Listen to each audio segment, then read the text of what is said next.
Happy New Year! It's not New Year's yet. New Year's Eve. Coming out here for my last video of the year, and I'm gonna have a drink. So, before we start, I have to say that I'm between kegs at the minute.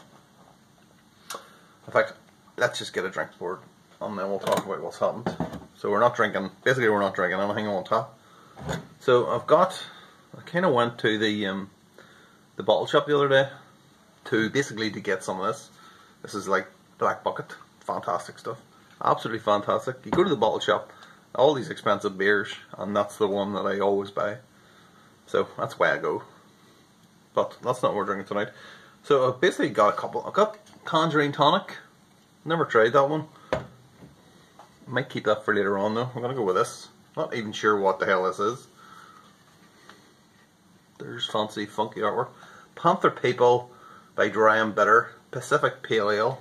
So that's what we're gonna do. It's only 5.7%. I got one. That one's 8%. It's like a pint of 8% beer. So let's get it poured. So yeah, apparently that other one's something like a gin and tonic. It's supposed to be like a gin and tonic double IPA, whatever that means. So be interested to see what that is like. Wow, look at this. Jeez Louise. Timmy Jenkins, eat your heart out. There you are. Pacific Pale Ale. This is Enigma, Vic Secret, and Galaxy hops in there. So I'm hooked already. Brewed and canned by Dry and Bitter, Denmark. Wow, there you are. I did not know that. Oh, wow! It smells absolutely fantastic. It smells like it should be about 20 degrees more than what it should be in this garage. But, oh, jeez, that smells amazing. Lilt. It's a bit like Lilt, but it's even nicer. Oh God, I wish my beers could smell like that, honest.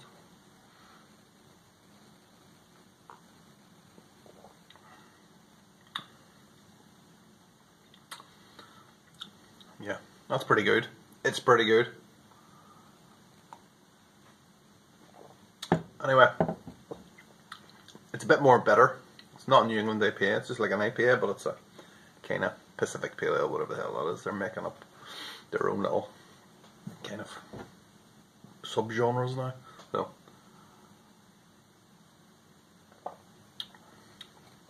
So yeah, I'm not drinking anything out of there because I kind of between beers, as I was saying.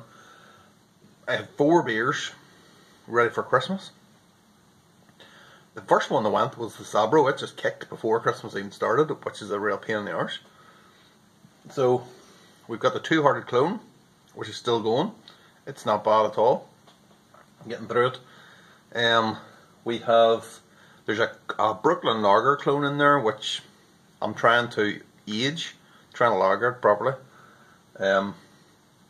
We'll see how that is. The last time I tasted it, I wasn't overly keen on it, so I'm hoping that it's going to last. It's going to get better with the age, as these things normally do. We've also got a bitter. I did a bitter, and it is tasting weird for some reason.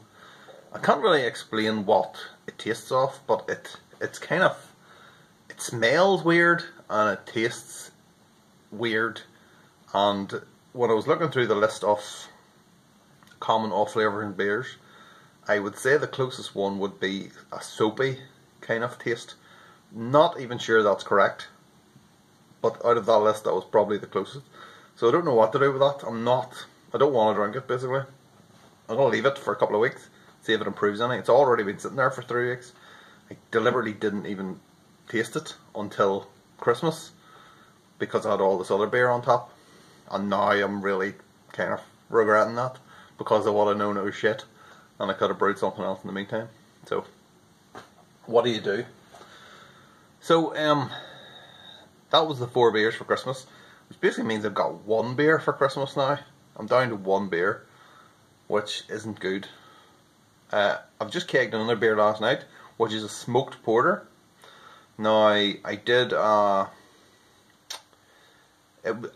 got some smoked malt from the ordered it online, and I must have been drunk when I was doing it, because I'd ordered a kilo of peated malt, which is not what I wanted at all. I wanted just normal kind of Rauch malt, smoked malt type thing, because I know that peated malt is supposed to be, I've never used it before, but it's supposed to be really kind of acrid, which wasn't good. So I have done a smoked porter with that, but I have kept it to like 100 grams of peated malt.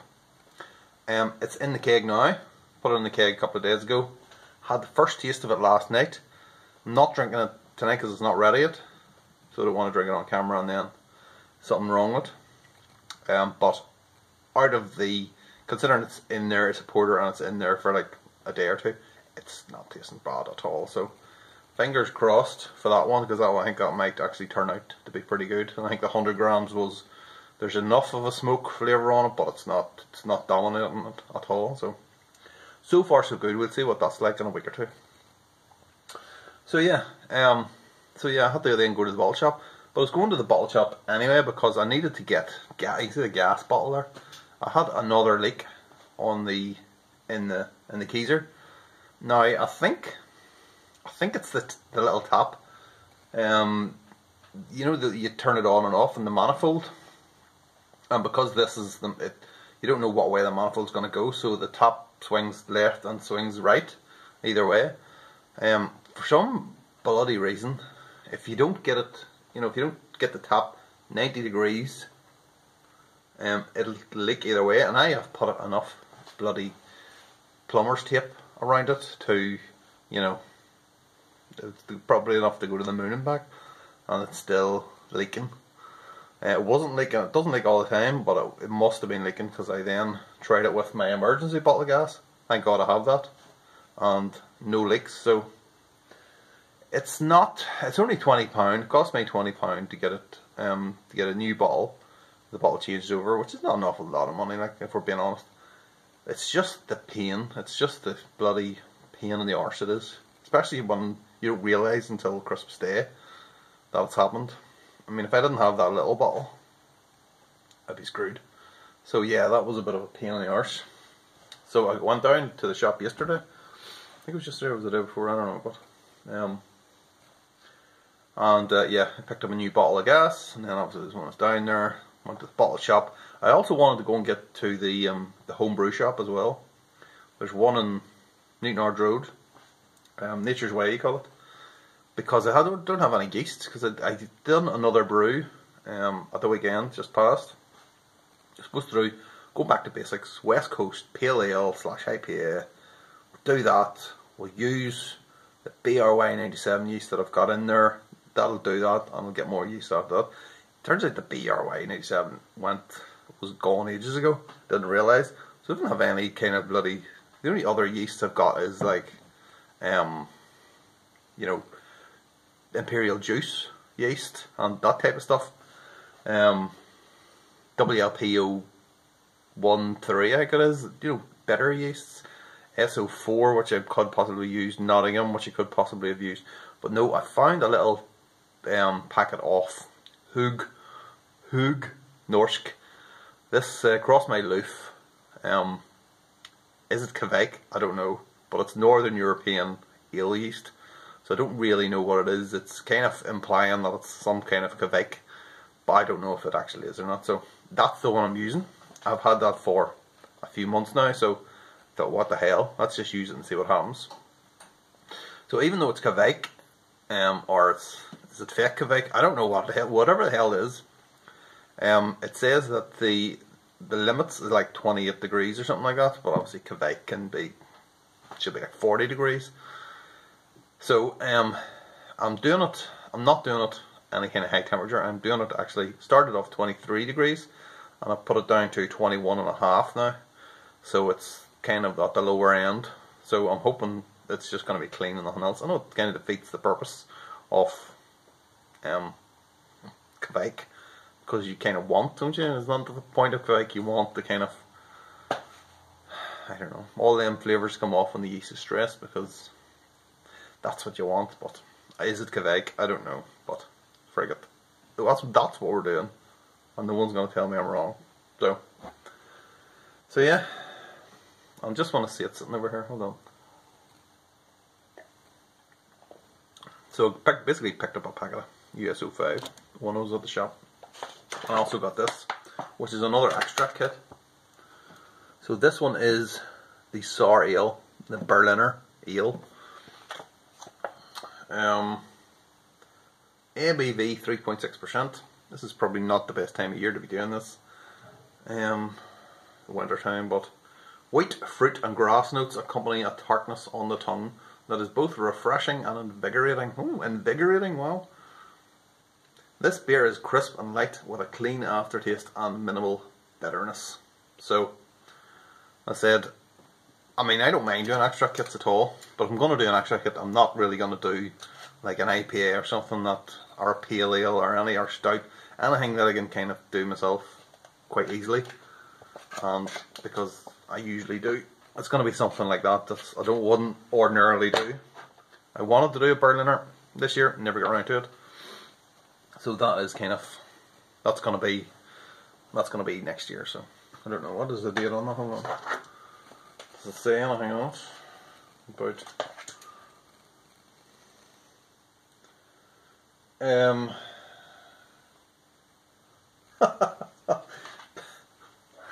The production date is the 14th of December 2017.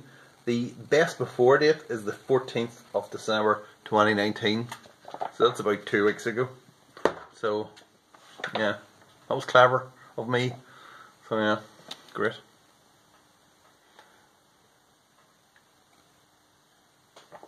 So maybe we'll be doing that sooner rather than later.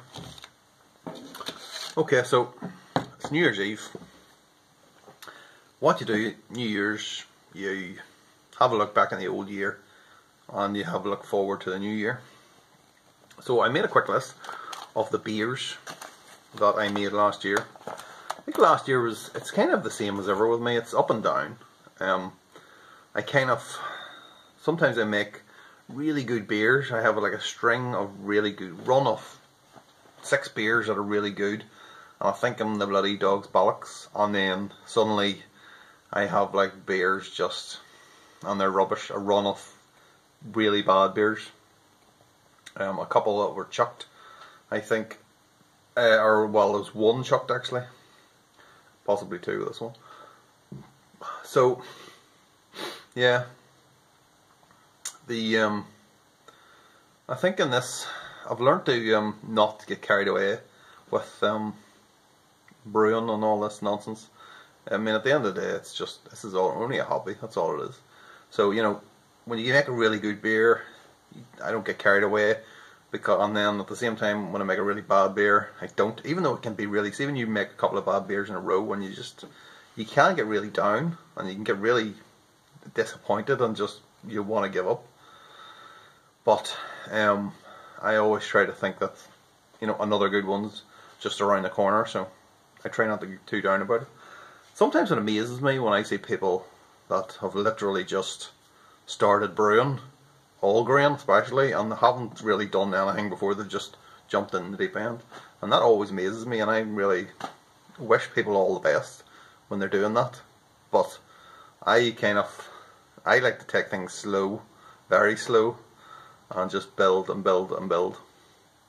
And it's because of that then I know that I'm not going to just make one bad beer and then that's it. All my stuff, I'm just giving it away because I don't want to do it anymore.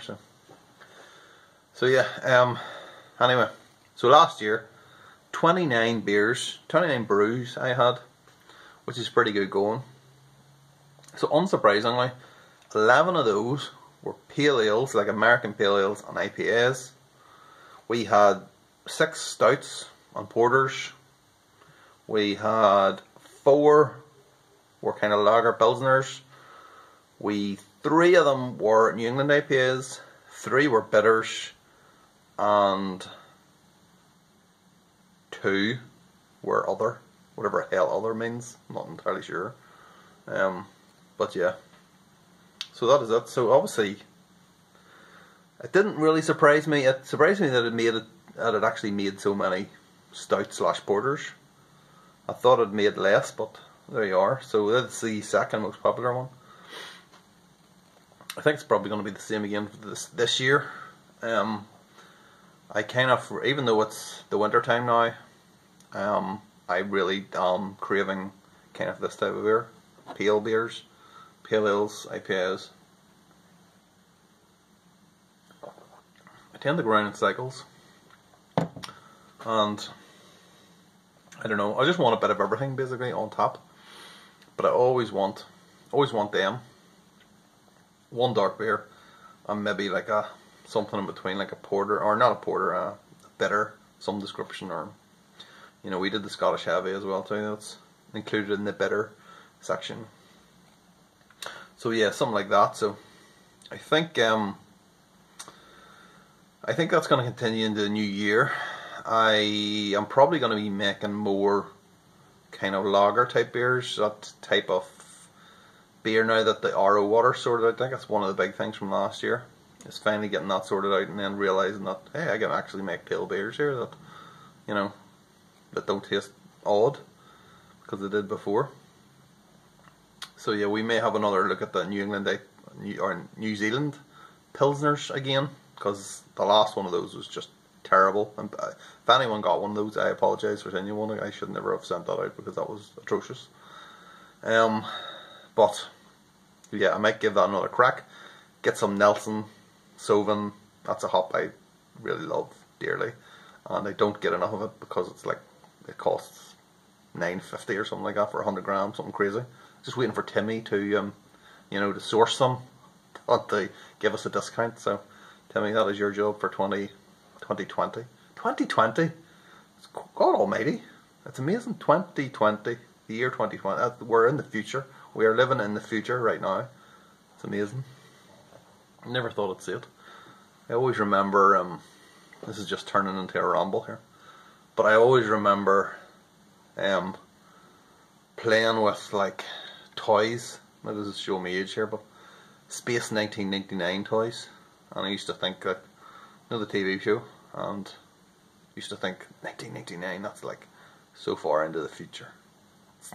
And now it's like, oh, I don't know, 1999, that's 21 years ago now. So, over my head, tell you. So yeah, sorry we veered off course there. So yeah, the other thing then is the Robo Brew. I think I've mastered the art of the Robo Brew now. Kind of got it toward the end of last year. The first couple of brews were a bit ropey, but I still took video on there. I think they are probably the most popular videos that I've done, which is those first couple of brew day videos. So yeah, hopefully, if anyone subscribed to me after watching those, then you'll realise that this channel is not going to teach you anything. The only thing this channel is going to teach you is how not to brew. So yeah, hopefully that was clear in those couple of videos, because, you know, I'm just an idiot. That's all I am. So yeah, as far as going forward, I'm really kind of, my eye's been taken by those kind of Brewzillas, you know, the bigger versions of the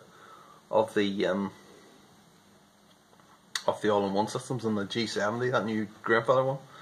They're quite expensive, and although I really only make 20 litres of beer because I just wanted to fill a 19 litre keg and that's it, I am kind of taken with the idea of doing double batches, maybe filling 2 kegs at a time, so I'm not brewing so much, because brewing it does take up an awful lot of time, especially the weekends, and you know, the kids are getting bigger and it's getting harder, you know, for me to get the time. I really have to kind of just do it, and to hell with everything else. And you know, it's not, sometimes that doesn't really work. So I'm giving consideration to trying to do double batches, so that I don't have to brew every 2 weeks or whatever it is. So maybe leave it for every once a month or something like that. So I don't know. I suppose I could just drink less, and then I wouldn't need to brew so much. So yeah, that might be an idea as well. That's plan B, maybe. So yeah, I think I've waffled on enough. So I'm going to go, and I'll just say Happy New Year to everybody out there, and I shall see you next year.